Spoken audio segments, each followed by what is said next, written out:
Welcome to Unsilent with your hosts Dave and Brian. This is not another current events podcast.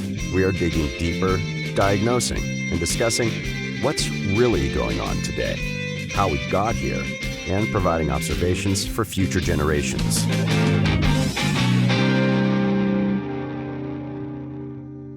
Welcome to Unsilent. We're Brian and Dave. We'd love to hear where you think we got it right and where you think we got it wrong. You can do that by visiting unsilentpodcast.com, visit Rumble or other social media channels. So let's see, what's going on in the world this week, Brian? I've been heads down in some other stuff, so I haven't paid a whole lot of attention. I hear that the Fauci took the fifth like 109 times or something like that, so that's kind of fun. 11 is the count I heard. Yeah, that sounds right. Yeah, well, good Yeah. He's got the verbiage down, so that's good. Yeah. One of the questions was, what color is the carpet in front of you? And he took the fifth. He took the fifth. One of the questions was, what color is your tie? What day of the week is it? Yeah, what a clown show, right? I mean, geez, craziness. So his diary came out, and I don't quite understand this. Maybe you heard about it, maybe not, since you weren't paying attention a lot to the news this week. But when they announced that his diary was out, and they were basically looking at what he was writing in his diary and comparing that to what he was saying publicly, and one of my first thoughts was, how in the world did he get his diary? But I guess he uploaded it onto like government servers. Do you understand how that happened? Well, it was really dumb of him to do that. I mean, that's what I understand. Right? Yeah, I mean, that's what I understand happened was he was actually, he put it on a government database on a government. I mean, why in the world, especially when you're saying things that are so embarrassing to him? I mean, I did hear, he was like fawning over the media and so and so mentioned, my hair looked good, or it's like, why? I don't understand how he could step in it so badly by sharing that information. That's pretty dumb. Well, I continue to believe more and more that the people we trust with these really important things aren't always so bright. Well, that's an understatement. Yeah. No, yeah. So I didn't watch it. I watched a couple video clips about it, and I just enough to see that he said, he read his line about the lawyer, informed him not to answer any questions or whatever. Yeah. But a couple weeks ago, we had some enthralling TV, and we have a little bit more this week. And so I want to this again. Unfortunately, it's a minute and 42-second clip, so way longer than I like to play. But I think this is not only revealing, but really important for us to pay attention to, and important for people in the future to understand, like, the path we can go down here. So, yeah. Have you seen much of the Bobby Kennedy Jr.? Is it Dana Bash at CNN? Have you seen much of that? I've seen a little bit of it. Yeah, I did see some of that. Yeah. Okay, I want to share this clip here because I think this is so important for us to pay attention to. Yeah. The behaviors and the mechanics going on here. The words that she's saying, okay, that's one thing, but the behaviors and mechanics of the conversation, I think, are really important to pay attention to here. So I'm gonna share my screen and we'll play this clip here. Like I said, it's a little under 2 minutes, but we'll get through it. So here she is on her CNN set, and away we go. Oh, hold on. But I also don't want to use this interview to allow you to say things that aren't entirely true. You're talking about therapeutics, fine. It is also factually true that the COVID vaccine worked. The COVID vaccine prevented deaths. There is data upon data upon data. Let's talk about the media. Data upon data upon data. So it should be easy to cite, you would think. So we'll keep that in mind for here in a minute. Yes. Please, because this is something that is happening as we speak. The cases in the U.S. vaccine protected children.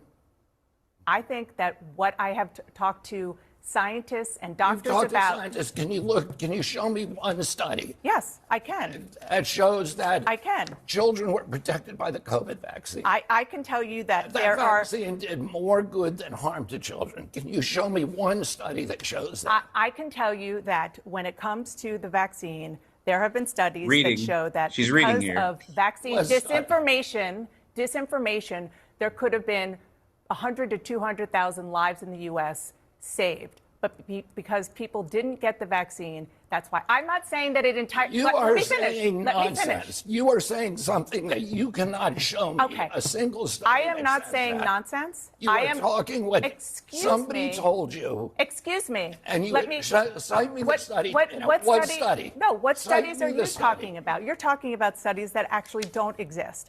I want to talk about. Cite me the study that you're talking about. I am not here to defend. Studies. Cite me the study. This is not productive. I am not here to defend all of the. Let me You're finish. talking nonsense. You're making assertions you can't support, and then when I call you on them, you're telling me that I'm arguing. Okay. Do you want to talk about? All right. So I can again. This is kind of like the thing beautiful. a couple weeks ago. It really is, but it reminds me of. I think it was Mark Twain that said it's easier to fool a man than to convince a man he's been fooled. Yeah. I don't know if it's that, or if there's just so much money at stake for the networks that they can't deviate from the party line, or a combination of that, or the self-righteousness they felt condemning all of us who didn't get the shots, so you're gonna have the summer of death and all that. It's probably a little bit of all that stuff plus some other things. But what the hell happened to journalism? Like, what happened to actual news reporting, or was there ever news reporting?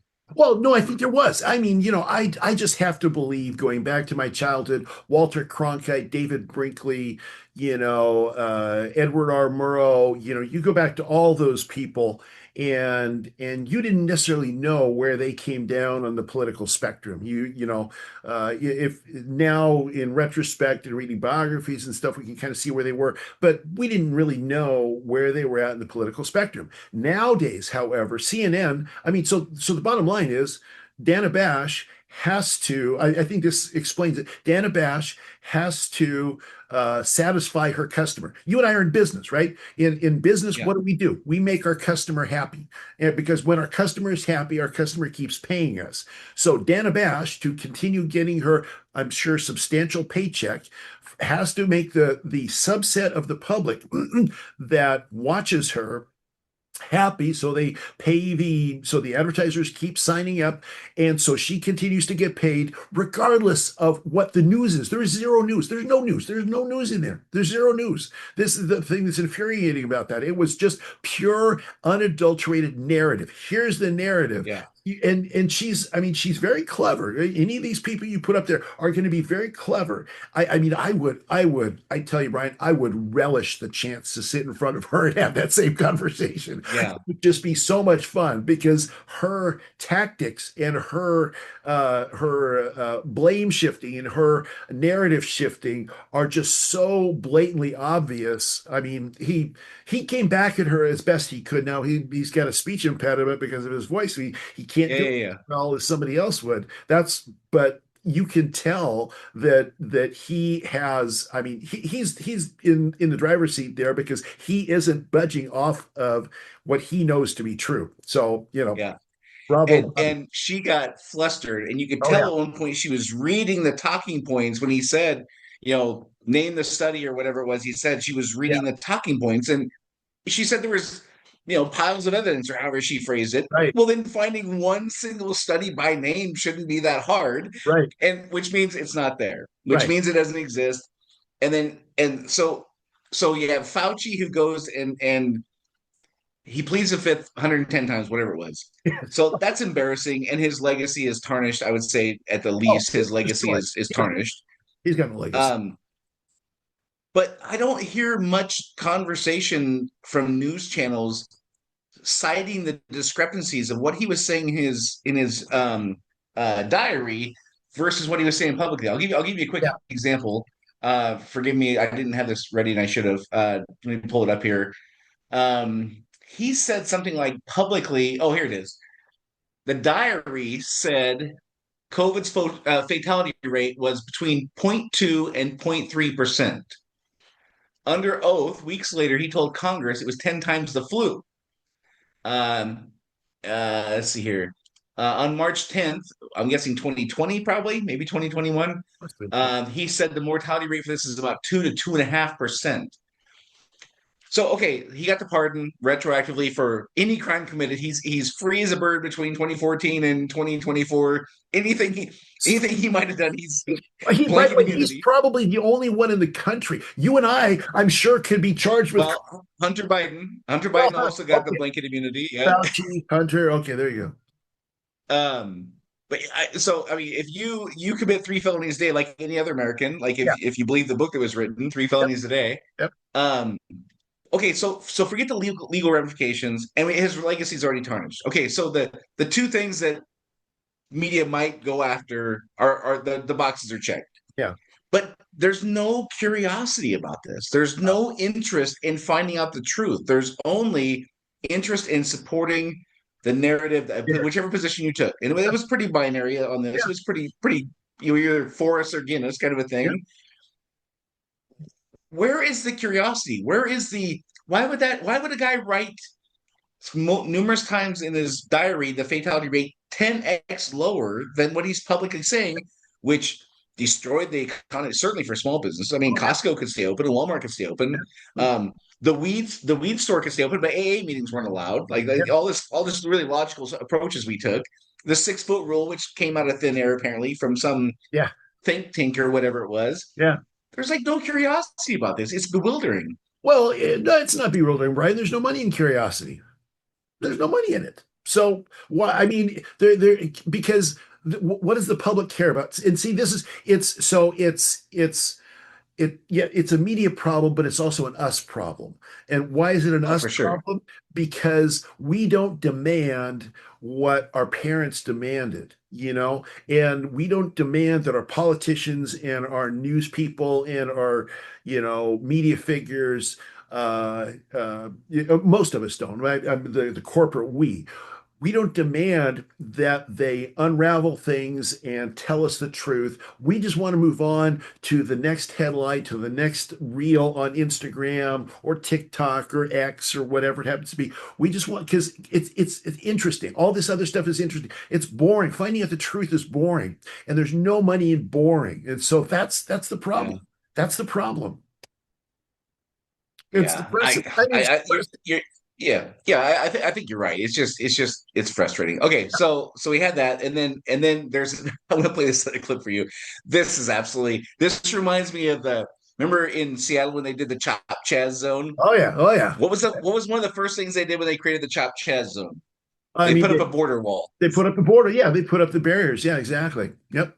Yeah. Okay. So here's our hero, the mayor of New York City, talking about the grocery stores that they're launching there. And again, this is just fantastic. It's just absolutely freaking fantastic from my point of view.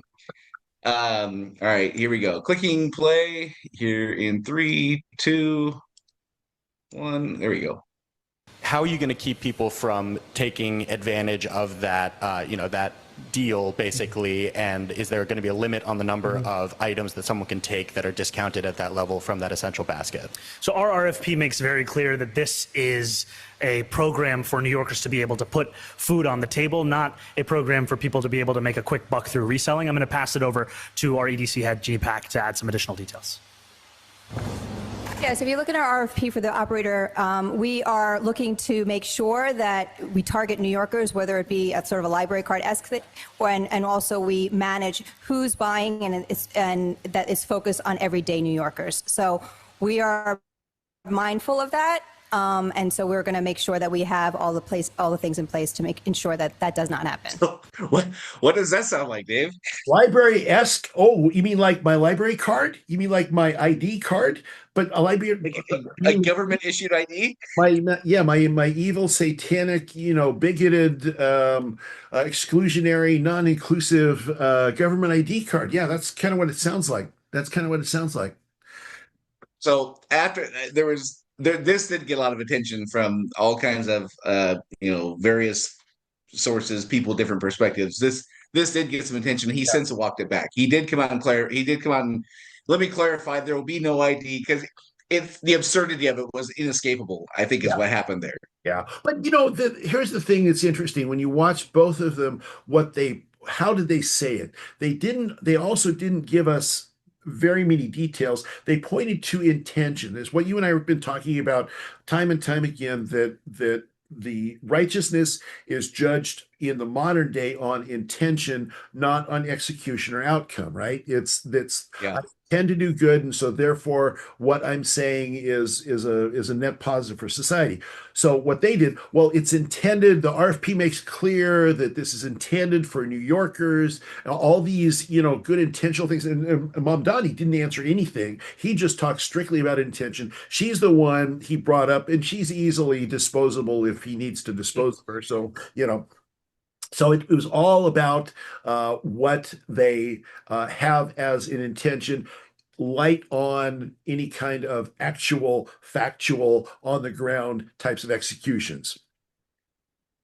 Well, just it's not even hypocrisy. It's complete lack of, like, it's just disconnected from Yeah. one of their main mantras is we IDs to vote is racist, Right. right? But IDs for lettuce, not racist. Right. Well, but and at the end of the day, what they're trying to do is not possible. I mean, what they're trying to do with these stores cannot mathematically work. I mean, so this is the bottom line. And the problem is this is the first one. I predict there's going to be time after time after time that they're going to roll out details of these programs, and it's going to get slammed every time because there's something in there that is unworkable. I mean, first of all, you can't open up a grocery store and have it be break even. I don't know if they obviously don't intend it to be break even at a 30% discount, because there's 2-3 points maybe of margin in what Safeway or Albertsons, the big purchasers, buy that New York can't buy. So they can't run a grocery store like that in a sustainable manner in a long-term, way. And people, Well, they can't if they just divert enough tax money to subsidize it. well, yeah, I mean, and how well is that going to work long term too? Because it's pretty predictable that New Yorkers are going to get more and more and more fed up with the amount of money that they're paying for the lack of benefits that they're getting. I mean, that's just inevitable. Yeah. So this is a good segue into I have something to talk about, and this is actually a fairly serious topic. So take off your tinfoil hat and put on your smart guy cap. Okay.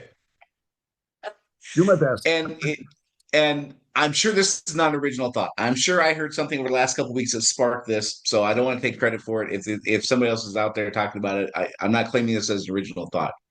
But as we record this, last night there was primaries across the country, and I think in Michigan, the Democrat Socialist candidate won the primary for the Democrat ticket for Senate. I think I'm pretty sure it was for Senate. Yeah. LCAD, yeah. And then there's other places across the country where DSA candidates, Democrat Socialists of America, they have a legitimate shot of at least making it to the final election, and some of them probably have a legitimate shot of actually winning the election. I don't follow all that stuff enough to know, but there's a lot of uproar about socialism taking over the country and things like that. And my knee-jerk reaction was, I don't want that either. But then I had this other thought based on some things that I had saved from about a week ago, or no, a few days ago, sorry. So this is not a trick question, I promise you, but I don't want to look up the Webster's Dictionary definition. But talk to me like I'm a 12-year-old and explain to me how socialism works. Just your perspective. It doesn't have to be factually perfect. Just give me the gist of it. Give me the major components of it. Like, how does it work? Yeah, the first major component of it is what Marx said, from each according to his ability, to each according to his needs. So socialism is essentially saying that there's no private property. I mean, pure socialism is there's no private property. We share everything in common. The earth belongs to all of us. Wealth belongs to all of us. Everybody gets everything equally, so that there's no rich, there's no poor. So it's just basically sharing of everything with everybody. If we break it down to just dollars and cents, is it fair to say that a reasonably accurate way to characterize it is you extract money from some people to give to others? Yeah, to make it a level playing field, yes. Yeah, to make it a level play. Okay. So Here's the thing that I'm struggling with, and I'm being straight up honest with you. I really am struggling with this because I can actually see both sides of this socialism equation through this narrow lens, Sure. and because I've been wondering why is this taking hold? Why are we getting traction with this? And I remember back in the 1930s, I wasn't there. You told me about it, but in It the was great. 1930s, Great time. Yeah. communism was like there was a big uproar about we should be a communist country, and I don't think it's coincidence that in the fourth turning that happens, and here we are in the fourth turning again, and now socialism slash communism is becoming for young people the perceived better path. Sure. Right? Is that a fair characterization of Totally. the mood right now? Okay, Yeah. all right. So, if a meaningful component of socialism, extracting dollars from one party to give to another, we have socialism for some right now in this country. We have Social Security. That's a social program Sure. by definition. It's a social program, and it's socialism. We tax people. You could argue that you pay taxes throughout your career and your employment history and whatever. Then you reap the 0.9% benefits of all the money you've kicked in throughout. You could make that argument, but essentially we tax everybody, we fund it, and when you get old enough, you qualify, or you have a medical thing, you qualify. Yeah, they get it. That's socialism essentially, right? Sure. So we are capitalistic with socialistic tendencies in some ways, right? Yes. In 2008, during the GFC, who got bailed out? The banks got bailed out. Yeah, the banks, the big boy. Right. Yeah. Now, I'm not anti-bank.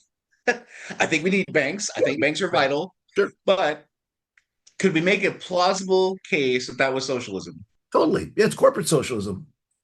Corporate socialism. All right. Yeah. The tariffs last year were reportedly responsible for price increases to consumers. Sure. And it was noticeable. I mean, the inflation numbers went up, and the cost for eggs, and I mean, they were tracking eggs, they were tracking fuel, they were tracking all these different important things we live off of. Yep. Well, the courts said that the tariffs were not legal, so all that money was refunded. Who was it refunded to? Well, let me give you a list here. Amazon got $640 million, according to a number of reports on this. They're all fairly consistent, so I'm trusting them within reason. Yeah. Let's just say they're inflated by 100%. Let's say it's half these numbers, but these are the numbers that are quoted. Apple received $2.2 billion, Walmart $10 billion, Target $2 billion, Costco $2 billion, Nike $1 billion, Home Depot $2 billion.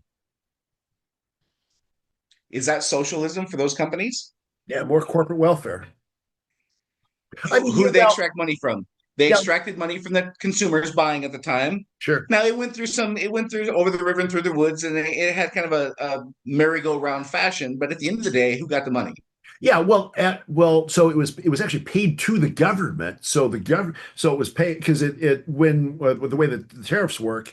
So yeah, it is a bit of a roundabout thing. At the end of the day, consumers foot the bill because prices go up. Consumers footed the bill. Yeah, right. So consumers ultimately foot the bill. So if I'm a 25-year-old person in our country, I don't have to look very hard to find where other people get socialism. Other more deserving, air quotes, more deserving. Absolutely. Now it could be immigrants that come here from other countries that get welfare benefits right away, or food stamps right away that we don't qualify for. It could be these corporations, it could be the banks, it could be people who've reached a certain age. They're surrounded by socialism for some, but they're denied socialism for them. Through that lens, I completely get where they're coming from with this. Sure. Well, and when you look at, I mean, it's always based on perceived unfairness, perceived economic unfairness. So when you go back to, you and I've talked about the Romanov family and the last Tsar of Russia, and the fact, they were living high on the hog as the Tsars did, as kings always do. And that's where the revolution came from, or the French Revolution. You take any revolution, and that's the perceived unfairness of the economics is what causes those things to happen. And all you have to do, the other things we look at right now is you see hundreds of trillions of dollars pouring into AI and pouring into, companies like, and things like, the SpaceX IPO and Elon Musk becoming a trillionaire. You see all of those things, and you can't, pay your mortgage or pay your rent, or you've got to live with your parents because you can't afford to buy a house or rent a house, and you see the unfairness of it all. And this is where it all ultimately comes from, and it's happened over and over and over again. Yeah. Yeah. When I think it's Ray Dalio that has certain metrics he looks at when the income disparity it hits a certain benchmark or whatever. Sure. I think I saw something. I don't quote me on this, but I think I saw that 24% of people over 35 live with their parents. Yeah, it wouldn't surprise. It was a staggering number. 24%. I was like, what? 1 in 4? Like holy smokes. Yeah. So it seems to me that barring some major shift or uprising to the contrary, it seems to me at this moment more likely we're going to become more socialist than less. Meaning, Sure. I don't think it's very likely Social Security is going away. Right. I don't think it's very likely that companies like these are going to stop getting the benefits. Again, look at COVID. Sure. Who got shut down and who didn't? Costco did not. Walmart did not. Yep. But the mom and pop stores absolutely did. The corner bodega in New York City got shut down, but not the big conglomerates. Like, so it seems to me that this movement towards socialism. Now, I'm sure everybody said the same thing in the 30s when they were going through the same thing we are now. Like, this is unstoppable and whatever. And we had a war and came out of it, I guess. But we were attacked by a foreign nation that united everybody. So barring something like that, I think at this moment, I would have to say I would put the odds in favor of we become more socialist, not less, if only because people are like, well, why not me? Look at all these other people getting who have way more wealth than I do. They're getting all these benefits. Right. Why should the banks get it, not me? Why should Walmart get it, not me? Why should an old person get it, not me? I get the argument at least. Oh, I completely get it, and I think that as a historical kind of survey, that also argues for a more socialist kind of America, because we are an outlier when it comes to westernized nations in terms of the social benefits that are offered. There's in a lot of countries, you take Europe, there's more people in Europe than there is in the US. They got like 400 million, we're 320 or something like that. And even though like the Nordic countries are, Europe is capitalist, but it's a lot more socialist, and they have a lot more social safety net than we have in the United States. And the people see but what we have here also is this corporate welfare state that is at the core of all this, that people just see the fundamental unfair, too big to fail. Well, who's too big to fail? Is my mortgage too big to fail? No, my mortgage isn't too big to fail. No. They'll take My family's not too big to fail. Yeah. Exactly. And so when you've got, and what was it? I can't remember which one it was, but there was one of the companies that got shut down because of some fraud or something, and they gave people severance packages that were in the million as they were, shutting down the company. It's like, huh? What? I get fired and I don't get, multi-million-dollar severance package. What's the deal with that? So yeah, I mean, historically speaking, trends wise, and also from the standpoint of just the fundamental unfairness that young people feel. And the other thing I think that argues for that, probability, barring a war or natural disaster or something like that, is demographic implosion. Because we're not having as many children, that means, and because people today, there was just something that came out from the CDC that said the mortality rate is at the lowest rate it's ever been, and in December we're going to have the figures on American lifespan that are going to come out, and because of both of those things are very favorable. I mean, for especially for all of those of us over 60, we're living longer, but it is not favorable for the young folks that have got to support us. So, and who has all the money in the country? The older people have all the money in the country. And so they're going to look at that and say, look, our grandparents and great grandparents, they're on cruises all the time, and we're living in their basement while they're out on a cruise. That doesn't seem fair. So you compound all those things with what you're Yeah. saying, and yeah, And you look at like how it worked out for people who are now in their 60s and 70s and 80s, let's say. You bought a house in, let's say, 1965 or whatever for, I don't know, whatever, three times your salary, your annual, two and a half times your annual salary, whatever the number was. Okay. Um, well, the price of housing has far outpaced the increase in wages. So totally. that calculus doesn't work anymore. Nope. So it's not like, okay, well, they got it, and that's cool because I'm going to get it too. Right. The math doesn't support it currently as far as how you build wealth in the country when they build wealth largely through real estate, appreciating at double digit year-over-year increases sometimes. Well, that's not the case anymore, and the cost of entry for that quote unquote starter home now is not two and a half times your annual salary. It's like five or six times your annual salary. Yeah. And you brought up an interesting point about the European countries that are more socialist. They have more social programs than we do. Yeah. Trump just put his foot down about them not paying their fair share on defense spending because we were subsidizing their defense spending. So we're subsidizing other countries who have more social programs than the people paying the bill for the subsidies. Exactly. So and we could probably go on and on with other things that they're all pointing in that same kind of direction. I mean, the sentiment of from my generation and every generation up until now, there's been an expectation that we're going to do better than our parents. But the current generation, the Gen Xers or millennials, et cetera, they don't have an expectation that they're going to do better than their parents. The first generation since World War II that doesn't believe that. And narrative is everything. Expectation is everything. And as a result of that, they will be more open to different possibilities, different economic structures and systems than we have been. And the shame of it really, if you look at the Democrat Party and the Republican Party, a lot of the blame for this goes on the Republican Party because 100%. The especially because of corporate welfare. Corporate welfare has been, people say, well, you're a capitalist. Well, yes, I'm a capitalist, but I don't support crony capitalism. And that's what our entire, upper echelons of, regulatory capture in the country and too big to fail and bailouts, that's all crony capitalism. It's not based on actual market demand, which is the kind of capitalism and free market types of things that we should have been promoting as Republicans, but we didn't to the extent that we should have. Right. So this might be a bit of a stretch, but if I'm a 25-year-old person and all the things we just talked about are happening, and these are realities, these are not, I don't think these are stretches. And if nothing else, it's certainly perceived as the reality. And maybe there's some obscure law I don't know about what Walmart has to do with their $2 billion a day or $10 billion a day. Maybe there's some way that it'll get resolved, but it's not making the news if there is. And I don't even know that there is. I suspect they're going to keep the money, but what do I know? Yeah, probably so.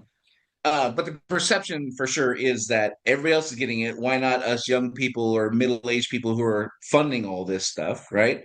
Yep. And then you look at things like Dan Bash. You look at Anthony Fauci. These people who have told us how it's supposed to work are all full of shit. Yeah, all of them. Exactly. They're all full of nonsense. They're all liars and corrupt people. Yep. So I can totally wrap my head around, well, you know what? Let's just try something different. Yeah, completely. And it's when what you've got is not working, and clearly, I mean, that's a definitional thing in the fourth turning, that the systems that are designed to keep us free and keep us prosperous are not working. Then of course it's natural to look at other things. And I mean, from my perspective, I think, well, yeah, but you look at history and where has it worked and all that. But when it comes to what they call kitchen table issues, that's what it really comes down to, a felt need as opposed to a well-reasoned out, I'm adopting socialism because I figure I've sorted it out in my mind that it's a better system. No, it's just that what I see in front of me doesn't work. I can't afford the rent. I was looking today because I've got a couple of rental properties And I was looking today at what average rents go for just in the community around here, and I'm like, how do people pay these rents? These rents are insane just for, and so no wonder people can't even afford to move out of their parents' house because Yeah. not only can they not buy one, they can't even rent a house. It's just nuts. Well, and if you want to buy a new car, I have a friend who sells cars. Um, like the average car payment now for again, I'm not talking a Maserati or Ferrari. I'm Yeah, talking about an F-150. You right. know, um, the average car payment is something like $1,050 a month That's for crazy. a Yeah, car payment. for a car payment. I Yeah. didn't pay $1,050 for my first two cars combined, probably. I didn't pay that much for my first house. I mean, if I think about it, the cost of a new car right now is about a regular car. I'm not talking about a high-end car. Is about Yeah. what I paid for my first house. I paid $48,000 for my first house in 1990, and you right now you could buy a shed for that maybe, but that's about all. Yeah. All right, and then the icing on the cake here. So I'm still talking about the tariff thing. So the Yeah. tariff deal was announced last year. The stock market plunges 15%, whatever it did. Um, Howard Lutnick, his family, uh, a company called Cantor Fitzgerald. I'm reading this, so again, I never know this stuff is true, but I've heard the story multiple times as well. Um, Cantor Fitzgerald, a firm run by his two sons, have quietly been buying up all the rights to tariff refunds for 20 to 30 cents on the dollar since first half of 2025. So they buy the rights to the tariff refunds, 20 to 30 cents on the dollar. Oh, These wow. companies pay them because of course the Supreme Court's not going to overturn this. Of course not. He has executive authority to do whatever he wants. And then they all got reversed. And guess who made 70 to 80% on all that money? Oh my word. That's Somebody crazy. in the administration. Yeah, yeah. I mean, the all of the funny business that takes place today in corporate America and in the halls of power is you can certainly understand why people are discouraged. I was just reading about the IPO, the SpaceX IPO, and the amount of money that they raised on that. They had here's a talk about funny business. The amount of money that they said whenever you do an IPO, you have to say what your total addressable market is for your product. The total addressable market for SpaceX is like $28 trillion. Now, here's the Okay. thing. Here's the thing. 2 trillion of that comes from the rocket business. The rest of it, like 26 trillion, comes from Grok in the AI business. So Elon Musk became and I'm generally an Elon Musk admirer because Oh the yeah. guy's Yeah, brilliant. yeah, for sure. But he became a trillionaire on math that is completely impossible on planet Earth with any modicum of connection to reality. If you're going to put data centers in space, maybe it's not mathematically impossible. Well, it's at some point the multiples are so big on all Yeah. the things that are happening right now in the AI space right now that the return on all that as you know, I'm a big fan of AI. I use it every day. I'm one of the people that pays a lot of money to AI. Most people, the funny thing is here's an interesting stat for you on AI to talk about AI bubble, which is just another symptom of this whole thing, the circular financing Yep. that's going in the AI world. The of the top executives in the country, the average spends 100 minutes a week using AI and using free AI. Now you're building tens of trillions of dollars of market expectation on something that executives now are spending a little over an hour on. And the only people that are really spending a significant amount of time with AI are the solopreneurs and the individuals in small business who are using it as I am. These are the only ones, and most of us are only spending $20. So you're talking about an entire, the biggest build out in all of human history of a technology and the largest wealth transfer in all of human history around something that has currently not shown to be anything more than beneficial for us small people. So Yeah, well, the math certainly doesn't math as far as how much they're charging versus how much it costs to build it so far. The projections are not in the realm of what I would assess as reality. But you bring up an interesting point with the AI stuff. So again, I'm the 25-year-old kid, and I'm told, there's these regulations on water. Like in Washington, you can't collect your own rainwater. yeah, We own the water, right? Here in Arizona, water is, it's a concern, right? Every geographical area has their thing. Ours is water. We're in the desert, right? Um, so there's restrictions on water usage and building and all these codes and things like that for regular people to have to work around. But if you're putting in an AI data center, we're gonna go ahead and overlook all that stuff. yeah, And for the right people, we make different sets of rules. sure. And who's going to pay for all the power consumption?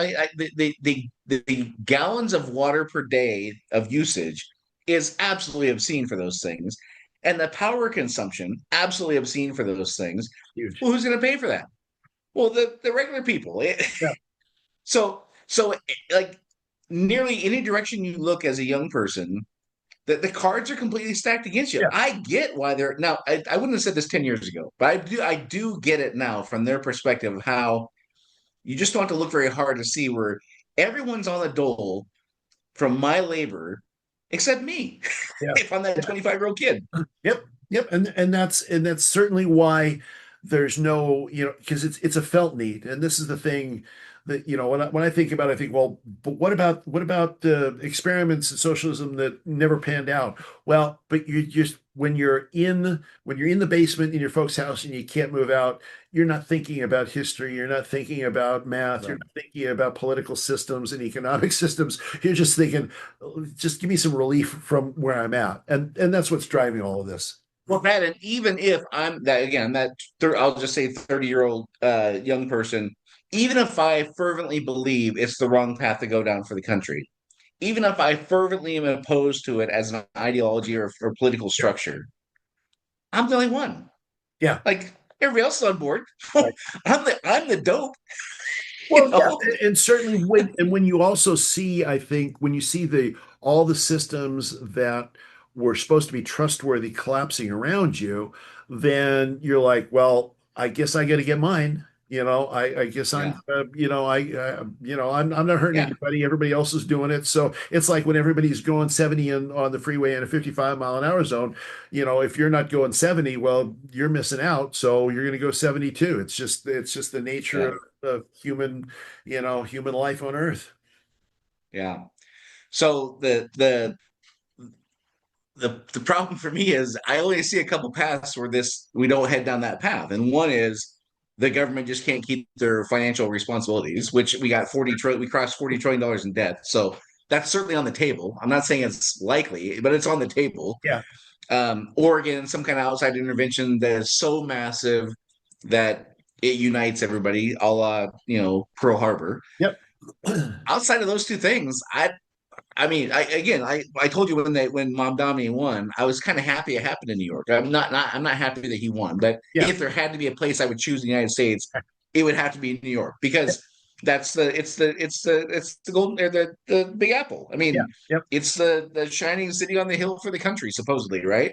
So if New York City goes bankrupt from socialistic policies, that would something like that would have to happen for it to be proven beyond any doubt that it's not going to work, right? Or something that unites us such that we don't have time to, and during World War II, we built up our manufacturing such that like getting a job was when people came home was not really an issue for. I mean, there was a little dip when people came home, but by and large, if you wanted a job, you could get one. This wasn't a thing anymore. But again, houses were $3,400 back then, and you were making, $1,000 a year or $1,200 a year. Like it was the math, all math. Everything was fine. But what do you see as possible ways to? I don't think Ted Cruz talking is going to do it. I don't think Tom Cotton talking is going to do it. I don't think pick whatever shining star Republican you want to think of. I don't think their words are going to do anything here. What will it take to get us back on track? Well, the only thing is a war, is a war, natural disaster. Because, for instance, let me put it this way about like you mentioned, the other thing could be like it shown to not work, like New York collapses or the federal government can't meet its obligations. As long as we're the reserve currency of the world, and that's so intertwined in everything on planet Earth right now, it would take decades to unwind that. So I don't see that happening. So as long as that's the case, then we can continue to print money at whatever rate we want to, even if it causes significant inflation. So I don't see that happening. I don't see the government not being able to meet its obligations. The other thing I don't see is the problem with socialism is the Soviet Union problem, that it never really worked in the Soviet Union. Maybe for the first, 5, 10 years, it might have worked, but it never really worked. But it still took 70 years for the thing to collapse. So Yeah. New York, you could run in New York and you could see, if you're at all paying attention, that it's not going to work because you can see the structural flaws in like the grocery stores or the free bus fares, or you can see the structural flaws in that, but it doesn't, it's not enough to make it collapse for a very, very, very long time. So they can keep on like that for 10, 15, 20 years, maybe longer. And Yeah. it's just hurting people and getting worse and worse. It's a boiling frog, right? And you don't notice it until, like in the Soviet Union's case, until the Berlin Wall fell.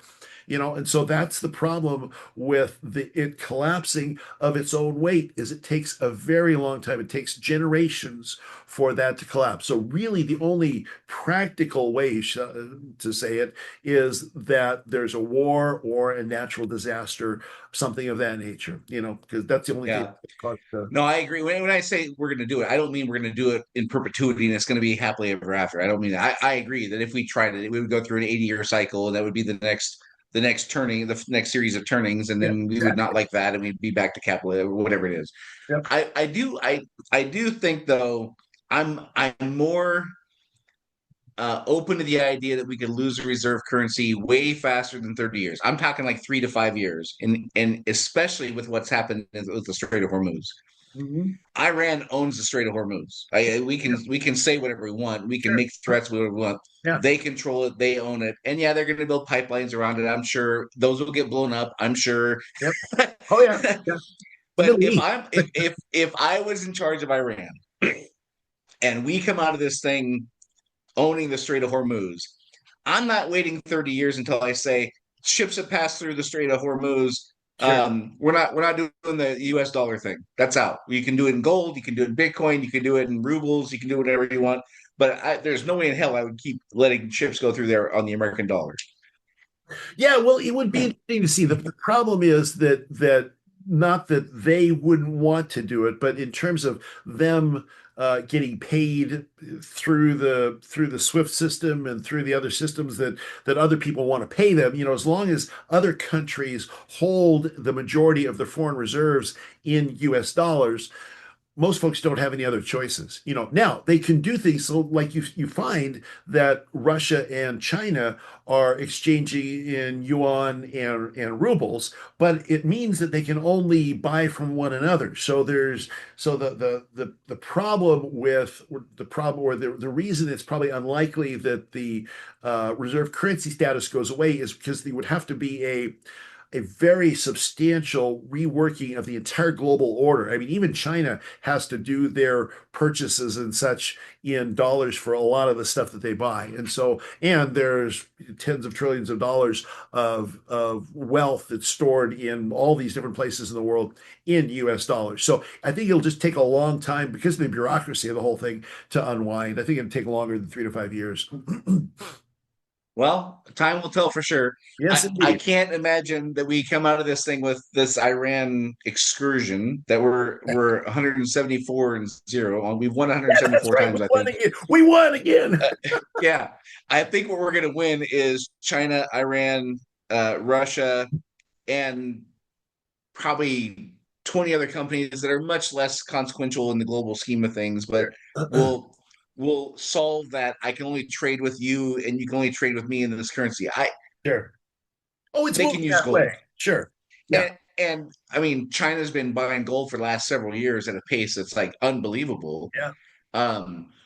Why couldn't they just do that? I mean, I agree with you that the U.S. dollar is so intertwined in things, but I think you're going to have people who really want to figure it out, and AI can help them figure it out. And they got new systems, and it doesn't have to be super complicated to start. It can evolve and morph into something more sophisticated and complicated. It doesn't have to start out that way, like anything else that we launch that's new. Yep. I just, the countries that are holding the vast majority of our treasuries and our debt, they're in trouble. I mean, Japan's in big trouble.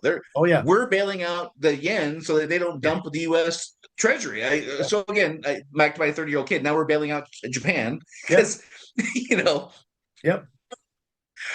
So yeah, it'll be interesting to see how that all unfolds for sure. And who knows? Whatever happens is going to be something neither one of us probably predicted anyway. So absolutely, and there's no question it's going to go in that direction because people, our allies have lost faith in us in a lot of different ways. They've seen some of the dumb things we've done. I mean, and probably, as you say, it will unfold in a way that we don't predict because who knows what happens if Russia attacks Poland or who know I mean there's just so many different possibilities of how things could go poorly for us. Yeah, for sure. Well, I kind of had this epiphany over the last couple of weeks since I saw you last that for the first time I really kind of get it as far as like the perspective. Again, I'm not hoping for that. I obviously I'm not. Yeah. But at least I understand where they're coming from in a way that I didn't 6 months ago. Sure. No, it makes sense. No, I agree. All right. Well, as Dave said in the beginning, if there's anything we said, especially right or wrong, and I said plenty this time that make some people mad probably. So if there's anything we said that you thought we got especially right or wrong, you can let us know. Unsilentpodcast.com or Rumble has a great comment section. And until next time, this is Dave and Brian signing off. See you next week. Do you want to be unsilent? Make your voice heard on our social media channels and share where you think we got it right or wrong. Go to unsilentpodcast.com for social links so you can join the discussion.